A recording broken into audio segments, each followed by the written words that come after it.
flour, all-purpose, pinch of salt, 1 teaspoon dry yeast, cup na white sugar,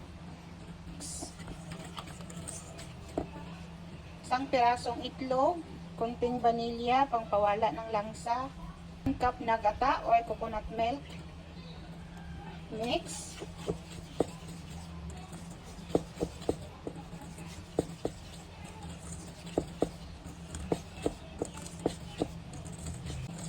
pag kulang mag-add ng gata or tubig or ibab, depende na sa imo. Kani siya nga texture mo ni gusto na ko inana.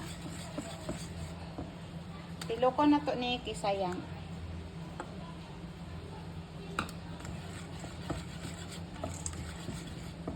Okay.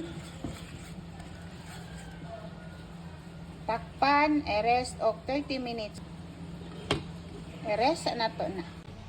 Ayan, 30 minutes na. Nitubo na to ang buko mixture. Bago na to siya ibutang sa molder, at usa siyang okayon. Tubo na kayo siya. Nagpainit na po dahil ko og tubig. Bago na to siya isalang sa steamer, kailangan bukal na ang tubig.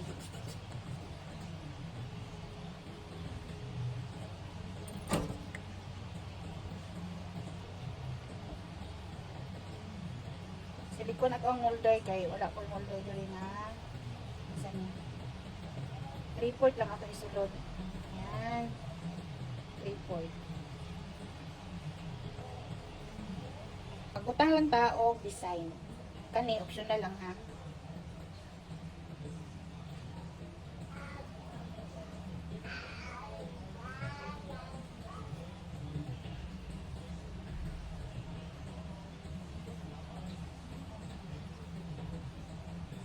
Pandan dahil ni ako ang design nga gibutang akong color panda. Nice na siya tanawon. Nindot na siya tanawon, pero kung maluto na ni siya, lamig na ni siya tanawon. Ito na to nasa 25 minutes. Testingan na to ha. Diba? Kagwapa. Pero luwa pa na siya naluto. 5 minutes pa man. Testingan na to. Mag-toothpick test na ta. Kasi luto na siya. Wala na yung kuyog. So pasabot. Luto na. Means luto na. Diba? Gwapa kayo siya na. Hahay. Pareha siya kagwapa ni mo. Nindot jud basta silikon imong molder kay dali lang siya i-unmold, oh. Tapos limpyo pa jud kaayo, oh, di ba? No?